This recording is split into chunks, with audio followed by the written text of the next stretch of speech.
if I text you back in a reasonable amount of time, you're not gonna want to suck my dick. Why the fuck would I do it? It's just that simple, fellas. I'm Big Dog. This is the pros of dating dimes, man. I'm talking about the best looking women in the world. There's a lot of bright side to it. You know, we can talk about the negatives, how like they're doomed basically, but if you want to be nihilistic. But honestly, there's a lot of optimism with dating them. For instance, like I was dating this girl that was I forgot what the guy's real title was, but he basically worked for Tesla, and he was like an overseer of all the Teslas in Tennessee. She basically had his fucking email list. And I know y'all, if you really connecting the dots, you know what I'm saying is that like, if you get that email list, everyone that has a Tesla in this area, I would have the email list. Imagine that network. If I emailed 1,000 fucking people and I got a 1% response rate, I got 10 emails from people that own Teslas. They clearly live in larger life. That's invaluable information. It's like, I'm a big Batman fan. You know, I got the comic books right here.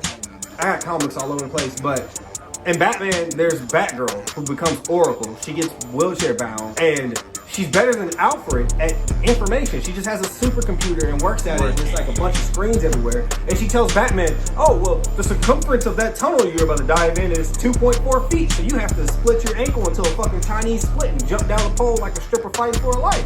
Yeah, Batman, I'm Oracle. How are you? That's what it's like dating really hot women, bro. Just you really connect with them. You don't have to tap into them. They know everything. Cause you like, if you go to a city and you're a guy, you got a network, and you basically, if you network good enough, you'll meet a guy that knows everybody or knows a place or has this or has that. Those hot guys, I'm not calling those guys hot. Those guys date the hot women, and then the hot women know everything.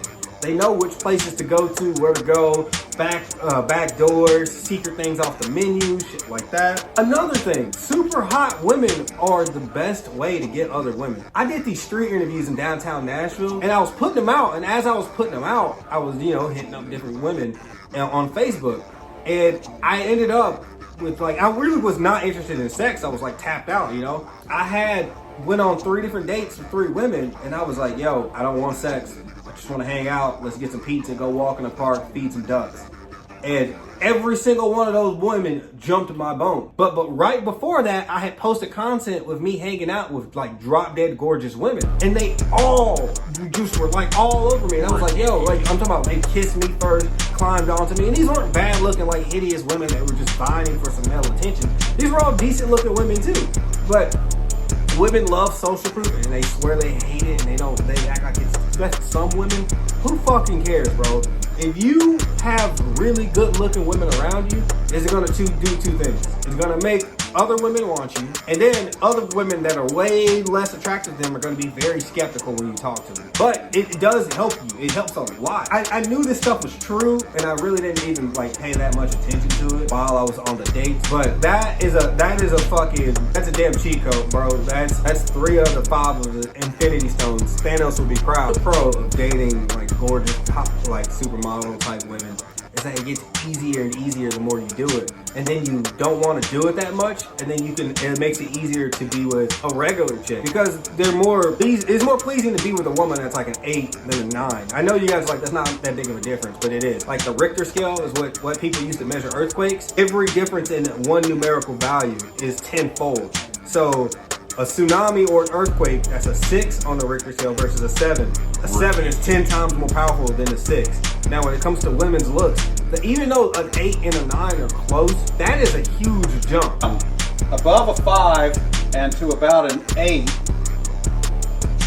and below the crazy line, this is your fun zone.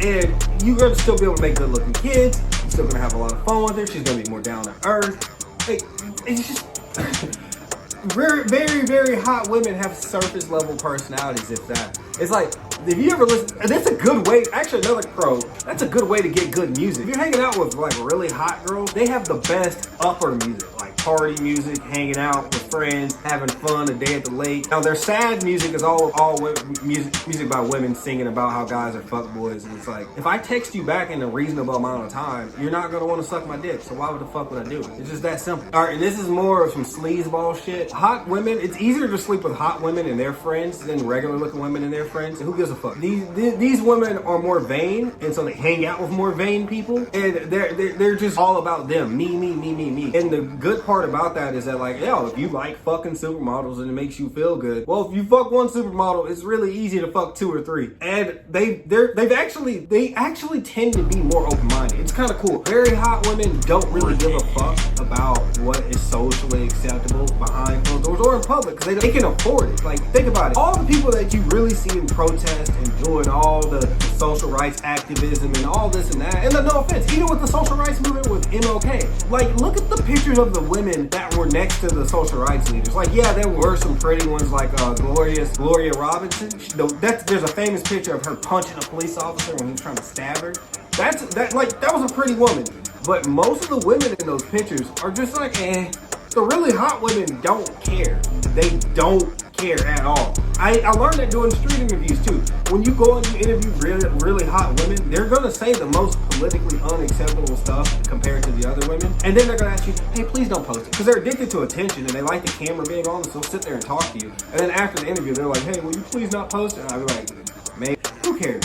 But yeah, like, if I had a woman text me a couple of days ago and saying that she was mad at me because I fucked one of her friends. And I didn't even know the woman was her friend, but I think she was just fucking with me or not. But a hot woman, like, she was good. She was like an 8, 7.5, 8. But the 9s, I've noticed with the 9s, it's field day all day long. Like, you're getting a whole crew, bro. And that a lot of guys don't talk about it and they kind of keep it secret, but fuck it, I'm gonna let you know. If you're dealing with like a stunning woman and all her friends are stunning, it's way easier to homie hop with the girls. Where if you're dealing with some, the fucking French Quarter basketball team and all of them look like they're Shaquille O'Neal if he was wearing a wig, they actually have more loyalty. Like, the not so good looking women have more loyalty to other women and each other than the good looking ones do. Actually, what hinders a lot of feminism. Feminism is mostly fought by women who don't get the same privileges as super good looking women. So they're constantly trying to take male privileges, and it backfires all the time. And you're always going to have women that, no matter where you are in the world, you're going to have women that won't give up sex easily, and then you're going to have women that do. And